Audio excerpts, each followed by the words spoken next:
Hey everybody, welcome back. We're going to finish up Esther, the last two chapters. Very short, very sweet. And I want to start out by saying that whenever you finish reading your story of Esther and you are completely done with your study and your notes and all that, flip over to Psalms 22, because Psalms 22 is often something that is associated with the study of Esther. And so let's start out with pointing out how we got to where we are.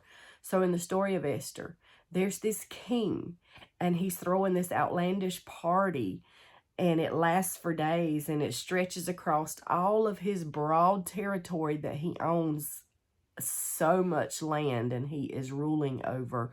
And he is wanting to go to war and go to battle, and he has proven his point. He is rich, he can afford it, he can fund it, and he is getting in this drunken state, and he calls for his queen Vashti to come before him, and she refuses.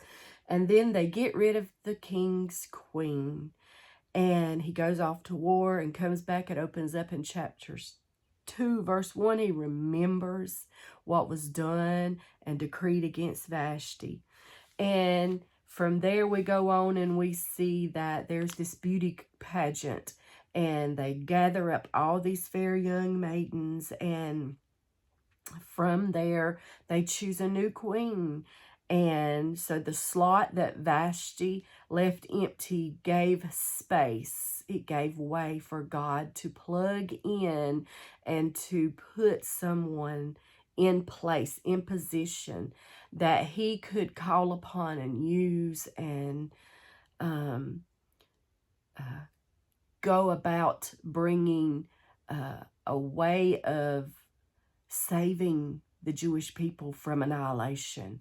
And so a little orphan named Hadassah wins over the king. She is called Esther in the story of Esther, and she becomes queen. And her uncle or cousin Mordecai, who raises her, tells her to conceal that she's a Jew. And then Mordecai discovers that there's a plot to kill the king, and Esther finds out, and she makes sure that the king's life is taken care of and that he is saved. And then it's written in the king's record keeping.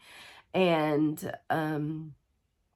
we move on in chapter 3, and some wicked Haman comes on the scene, and he is just elevated. Rather than Mordecai being honored for his saving the king, we see that the enemy kind of just swoops in there in the story and kind of just picks up and gets the promotion of a lifetime. And we're like, okay, so we move on and we see that Mordecai will not bow to this wicked Haman as he demands and pay him all the respect that he demands.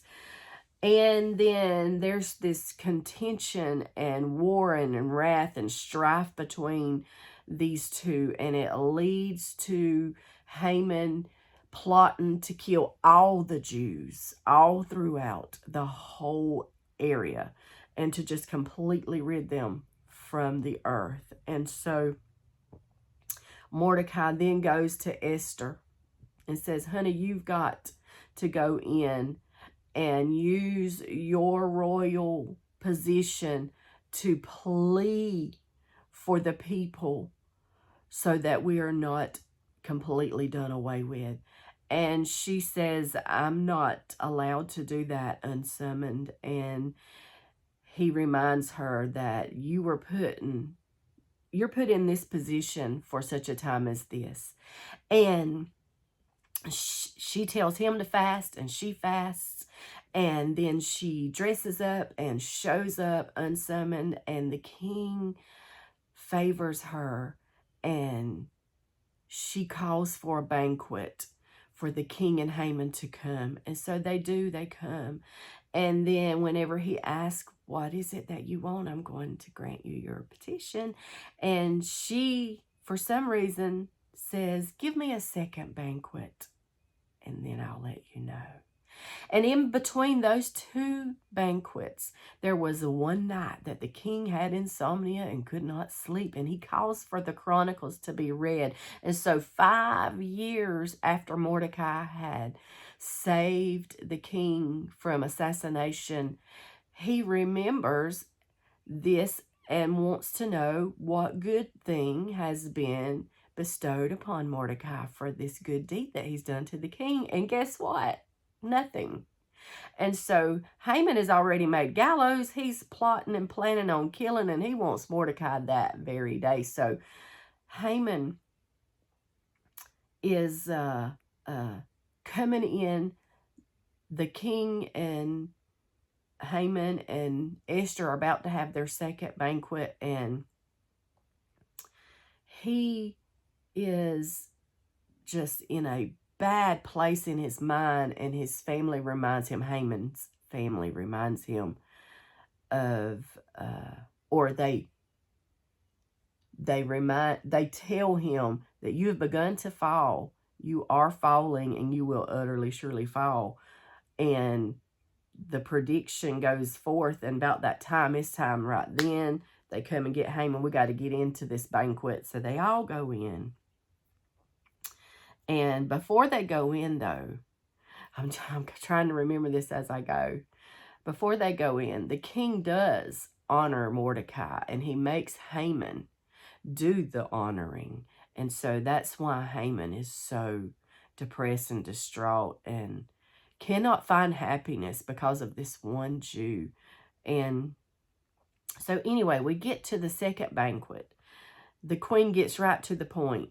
She tells Haman is trying to kill me and my people, and the king is like, whoa, wait a minute. And then the very gallows that Haman has built to kill Mordecai, the same Mordecai Jew, the same one that Haman is trying to kill, is the one that the king has just honored for saving the king's life.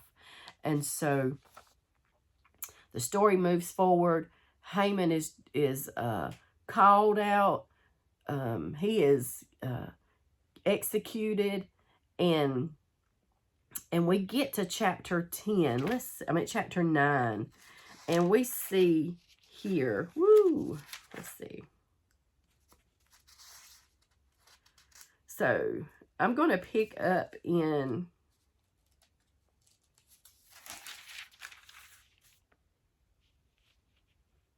chapter 9, verse 2.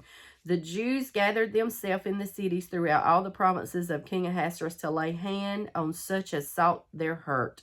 And no man could withstand them, for the fear of them fell upon all the people. And all the rulers of the provinces, the lieutenants, the deputies, the officers of the king, they helped the Jews because the fear had fell upon them. So as wicked Haman's plot had went out with a decree to kill all the Jews, it is followed up by a second decree given out by Mordecai and Esther to fight for your lives. And so that's what they're doing. They're not fighting because they hate anybody. They're fighting against people who have put out a hatred toward them. And the story brings that out in verse 5. It says that the end part of that verse says, and they did what they would unto those that hated them.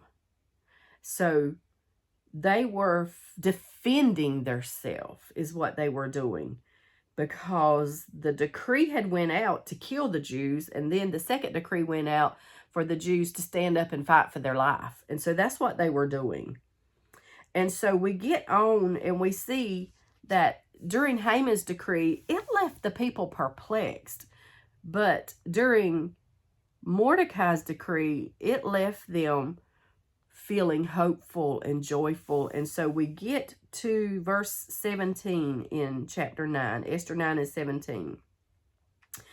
And it brings out that they had a rest and a day of feasting and gladness. And then verse 18, you see again, they rested and they made it a day of feasting and gladness. And then in verse 19, you see that they had that day of gladness, of feasting, a good day, of sending portions to one another. And verse 22, it says that on this good day, they made this feasting, this joy, and they sent portions to one another and gave gifts to the poor. And so there's this building up of how great and grand this day had become. And we see the difference in the two decrees.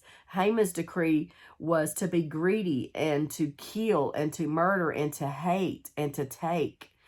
And Mordecai's decree to defend yourself left them with joy and gladness, a good day of rejoicing. And they did not take the spoil, but they gave gifts to the poor. And so as you move on, you can read how that in verse 28, it says that from generation, throughout every generation, they were called to keep the day of Purim and to remember this appointed day, which is stated in one of the commentaries that this is not the same, one of the same feast days as like was declared a day from the Lord. And so, but the Jews, whenever they recognize this day, they read Psalms 22 during their feast day. And so they had found themselves being attacked on a day that was just a happenstance of a day, so to speak, if you would have it that way. They cast the lots. So therefore you get the word Purim. So Purim mean lot. And the lot had fell on that day. You know, you hear this phrase like you've drawn the short end of the stick, or it's my lot in life, or that kind of thing. That's where that phrase kind of comes from. And so, but we go on and we move into 10. It's only 3 verses. And you get to the part at the end where it says, Mordecai the Jew was next unto King Ahasuerus, and great among the Jews, and accepted of the multitude of his brethren, seeking the wealth of his people, and speaking peace to all his seed. So you can see the difference in the two. One is a hatred and an attack and an all-out assault against them, and the other is them defending themselves. And they are a loving and giving and celebrating people. And so whenever you read things throughout the Bible, and it seems to come across as God is against this group or this nation or what, it's not that he's against them because of their race, creed, color, skin, language. It's because they are idolatrous people. They are not serving the one true God, and they are leading people down a path that would lead and carry them to hell. That is what sin is, what God is against, because he loved everyone on the planet. He created mankind, and he sent his son to save mankind, okay? He's not out to get people of any creed or nation or color. But as we move on through this, he provided salvation, okay? Let's not move anywhere past that in any of our Bible studies, that we leave off God loving us and giving his son to die for us. And Jesus came to redeem and save us, okay? Woo, let's don't forget the best part of it. That is the gospel. And so Psalm 22, it starts out, my God, why hast thou forsaken me? Why art thou far from helping me? And you know, when you read through this psalm, this is a psalm of David, and it kind of alludes to Jesus on the cross as he's crying out. And when you move on past these verses and you get to the part where it said in verse 18, the end of that verse says, and cast lots upon my vesture. So that's what they were doing. Like Haman had casted lots to destroy the Jews. And we know that it is the devil that is behind all of that. He is really out to stop God's plan to save God's children. But Jesus made it to the cross, and they cast lots there for his garments. And so God always has a way that is far above our ways. His ways are always higher than our ways, Isaiah 55. And he is sovereign and rules from on high on the throne. He is for you, not against you. And he loves you. And he died. His son, Jesus, on the cross was for you. And so let's celebrate the life, the gift of God through Jesus, his life, his death, his burial, his resurrection, and his ascension. And he's seated at the right hand of the Father, making intercession for you and me right now, praying for us. And we could call out to him. We have an advocate with the Father. We have a Redeemer. We have a Savior. He paid the ultimate price that you and I could not pay. He paid it. He paid it in full. He met the demand that sin required. And he did that because he is a loving God, not because he is against anybody, because he is for you. Who can be against you? So I pray that this lesson, it's been kind of like in the shallows, haven't gotten so weedy and deep that you can't read it and understand it. I just wanted to give that basic jump off point for you in your study of Esther. And so I'm excited to go on further and gather up all my little notes that I've got scattered here and there and things, and put it in my little book that I've got made, and do some Bible journaling and all that fun stuff. I may do a flip through of that later, who knows. But anyways, until next time.